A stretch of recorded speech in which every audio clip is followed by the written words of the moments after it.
daun singkong tumbuk. Ini santan. Di dalam santan ini sudah saya masukkan ada lengkuas dikeprek, serai dikeprek, ada daun salam. Kemudian ini yang sedang saya haluskan, bawang merah, bawang putih, dan sedikit jahe.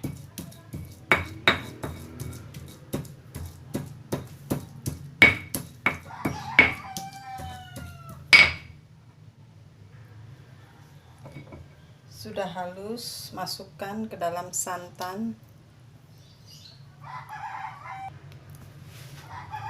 Daun singkong dicuci bersih, kemudian kita tumbuk seperti ini. Bagi yang malas menumbuk, bisa juga di blender daun singkongnya. Tapi saya lebih senang ditumbuk saja.